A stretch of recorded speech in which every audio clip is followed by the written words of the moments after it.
9:09 here, Big 550 KTRS, and doing a little search online, make sure my facts were correct, which are awful nice to do. It's been since 1928 when Herbert Hoover won the presidency, was the last Republican ticket to win the presidency, where a Reagan or where a Nixon or a Bush was not on the ticket. 1928. That is something. All right, it's 9:10 here, Big 550 KTRS. Our next guest has been on the show before, and he's been very generous with his time. He's written a number of great books. Each one is great. The author of bestsellers Blind Ambition and Conservatives Without Conscience. Also, he wrote the book Worse Than Watergate, talking about George W. Bush's presidency. His new book is called The Nixon Defense, now out in paperback. Former White House counsel John Dean. Are you there, Mr. Dean? I am, and I'm on my way to Branson this week. What are you doing in Branson, Missouri? Do you have a theater down there? I didn't even know there were all those theaters down there, but fortunately there's a direct flight out of Los Angeles. I'm talking to a group of Missouri defense lawyers. Well, I'm sure they'll be with rapt attention down in Branson. John Dean, of course, one of the most famous lawyers out there. Your new book is The Nixon Defense, What He Knew and When He Knew It. Now, that is the famous question that has been used for all sorts of things. And I believe, if memory serves me right, Howard Baker asked you that question, correct? That is exactly right. But he was setting me up. He was trying to see if he could catch me in a perjury situation by being that specific. I don't know if he knew about the tapes at that time or not, but it was an effective cross-examination question. And he then would go on to use it with some of the other witnesses. But I couldn't answer the question at that point, what the president knew and when he knew it. Now I can now. We've got it in spades now. And so this is the book that finally answers the question. It is the book that answers the question. Not in transcripts. I didn't do transcripts. I actually boiled down the conversations. I would catalog them all, find about 600 conversations out of 1,000 that nobody had ever, I think, outside the archives, ever heard anything or had any knowledge of. And then pulled them through into, as I say, a dialogue and narrative that tells this full story for history. Sure. Many people have called this the definitive book on what happened, how it happened, and what knew and who knew what, and so on and so forth. First, a lot of people don't know or sort of don't know what Watergate was and only know it from sort of Deflate Gate and don't quite understand why we put Gate after all these scandals. But is it true, John Dean, that you were in the room when the whole Watergate break-in idea was hatched? I wasn't in the room. It actually finally gets hatched down in Florida when Jeb Magruder, the deputy campaign director, meets with John Mitchell, the campaign director. I'd actually tried to shoot down 2 earlier versions of it when I'd first heard that Liddy, who was somebody who came into the White House, Gordon Liddy. Gordon Liddy has sort of made his post-Watergate career out of being a character, a James Bond type character that Nixon brought into the White House. Well, first of all, I don't think Liddy ever met with Nixon. And secondly, he is not a James Bond character. He's not quite a Maxwell Smart character.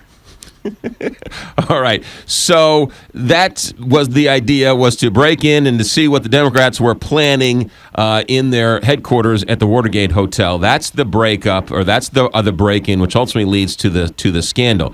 Now, you're having conversations with President Nixon during this time. Are you openly talking to him, and does he know what happened? And in your private conversations, are you having an open conversation about this?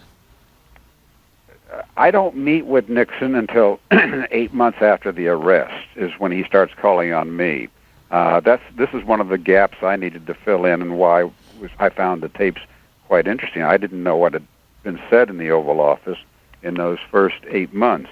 I did recall what had happened after I get in there. So no, he's not talking to me about it. In fact, his initial instruction to his chief of staff, Bob Haldeman, is I don't want to talk to anybody. but he gets very curious about what's happening and starts asking questions, and Haldeman doesn't always tell him the facts. It's really a very interesting set of circumstances. I don't write about this, but anybody who reads it will start reading between the lines of his conversation. He's actually concerned if he has ordered the Watergate break-in. But the other thing I discovered is that he is clearly aware of every key element of the cover-up as it comes along, and he approves it. So he is knowledgeable. So he doesn't know about the initial break-in, but he knows about the cover-up, in which they always say the cover-up gets you in the end. That's exactly correct. Yeah, exactly correct. Going back, since you were such an integral part of this, you did finally work with the authorities. You did spend a little time in jail for your crimes, but actually, I don't go to jail. I'm in the witness protection program, and I spend 120 days in a safe house. But I'm in the witness protection program for almost a year and a half. From about the time I testify before the Senate until long after I testify in the cover-up trial. Were you concerned for your safety? I wasn't, but the government was very interested in keeping me alive. All right, then. There you go. How much of this book, John Dean, the Nixon defense, even though you were an integral part of this, how much did you learn along the way about what happened? McGraw, there's not a tape or not a conversation I didn't learn something. While there are some transcripts out, for example, Stanley Cutler's transcripts have asterisks on them, and those asterisks can cover 20 minutes of conversation. So every single conversation I learned something. Some of the things are really quite surprising. I had no idea that Nixon knew all these key points of the cover-up. I had no idea that he was instrumental in suborning perjury that makes the initial cover-up work. There are lots of surprises here, and it tells the story, and it makes much more sense when you get all the pieces. We had the gist of it before. We really never had the full portrait of it before. The 18 minutes of blank tape that the secretary hit the wrong button on, was that of any importance? Well, we find out, first of all, that Rosemary Woods, the secretary who claimed to have done it, could not physically have done it. We find out that the people who made the machine, so the kind of error she's talking about could never happen. This investigation got dropped along the way after Nixon resigned, so that never all got sorted out. I also am I write a special appendix on this because of the media interest. I don't think it's a particularly important question. The media does, because it's a good mystery and it's a good little hook to hang on, and a lot of people remember it. But when you get in the greater picture of things, it's really only whether Nixon knew or didn't know of a cover-up before March 21st when he lays this out as his defense. He claims that once I told him there was a cover-up, that's the first he learned of it. Well, that isn't true. And you go back to the 18.5-minute gap, that's clearly what was erased on June 20th, because he talks that whole week about cover-up. So it really, in your expert opinion, if he would have come clean and said, boy, these jokers tried to do this, it was really stupid, I found out about it 3 months ago, here's everything, would he have survived? Yes, absolutely. Absolutely. Had a dozen times he could have survived this. A president doesn't lose his office easily. But Nixon just kept putting out statements that he was literally making up. He had no idea if they were based in fact. And they finally catch him. And they catch him not just with Democrats, who are his natural opponents, they catch him with his friends and his supporters, people like Barry Goldwater. Finally get to the point where they say, I just can't support him. He's a liar. He's just a terrible liar. And we just can't have this. And so Watergate is very much a bipartisan decision that Nixon has to leave.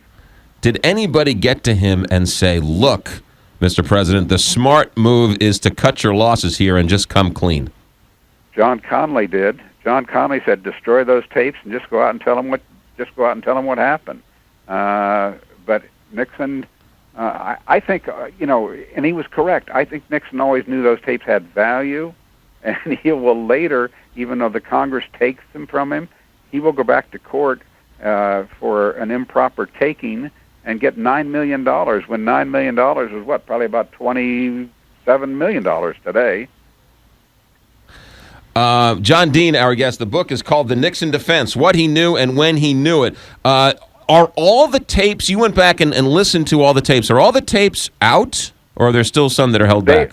Not all the tapes are out, all the Watergate tapes are out. And what happened is I was way ahead when I started my project of the archives, and I digitized these conversations, which I was able to get them in an analog form, and you can actually manipulate them a little bit in digital form. You can clean them up. It often distorts the sound of the voices, but you can get in there and hear things you might not otherwise be able to hear that you can't do in an analog form. So yes, they're all online at the Nixon Library, which is run by the federal government today. I don't think if the Nixon Foundation were running the library, they'd ever put them all out. But the federal government insisted that they all be made available, and there are material relating to personal affairs. For example, the family didn't know they were being recorded, so rarely, unless they're talking about government business, those tapes are not available. National security matters are not available, but everything else is. And those personal items are not really relevant to anything towards national security. After he resigned, he spent his life after the White House writing books, rehabilitating his image, and going to Met games. Did you ever have a chance to circle back and have a conversation, or at least mend fences with the President Nixon? I never did. I don't think it was ever possible. He was not good in those sort of situations. That happened with a number of his staff. He had never had any further conversations with people like John Ehrlichman, who was one of his closest aides. He had a strained relationship with Bob Haldeman, who was his chief of staff. So it was just not something that Nixon was inclined to do. And he liked to have his enemies too. Yeah. And I made the top of that list. Ultimately, John Dean, when it's all said and done, reading the book, writing the book, listening to all those tapes, did you do anything wrong? What would you like to have done differently? Oh, I did many things wrong. I was a young lawyer. I, for example, early on suggested we hire a criminal lawyer to my superior, John Ehrlichman. Could not convince him of it. I should have insisted on it. When I go in and tell Nixon and try to warn him that we're in trouble, and he really just sort of finesses me. Today, with the rules of ethics that exist today, I could say, listen, Mr. President, if you don't deal with this, I have to. I am ethically bound to have to do so. I had to report this to Congress. Well, I'm sure if I'd had that kind of leverage, it would have changed the circumstance. So I did lots of things that were mistakes. No question. Yeah. John Dean with us, his book out, The Nixon Defense, and he's got to go in a minute and hop a plane to Branson and talk to a couple of defense attorneys in Branson. So we'll leave you with this, John Dean. Is there anything we don't still know? Is everything out, and is there anything you don't know that you would want to know? I know everything today, and anybody who reads this book will understand what happened to the country at this period of time. This really answers all the questions. If I don't do it, if it's not in the body of the book, it's in the footnotes. There you go. Were you shocked when it was announced that Deep Throat was Mark Felt? No, not at all. Because as readers of the book will find out, we knew he was a leaker. We just didn't know he was Bob Woodward's source. But he was a notorious leaker at the FBI. In fact, his colleagues called him, because he was prematurely gray, they call him the White Rat. And that wasn't because he was just gray. It was because he talked to the media. So you knew Mark Felt to be a leaker. You just didn't know Mark Felt at the time was Deep Throat. That's correct. Wow. That is correct. There you go. John Dean, you've always been nice with your time and your conversation here on the show, so we thank you for that. The book is called The Nixon Defense, What He Knew and When He Knew It. John Dean, safe travels. Enjoy Branson. Thank you. You got it. 9:25 here, Big 550 KTRS. Let me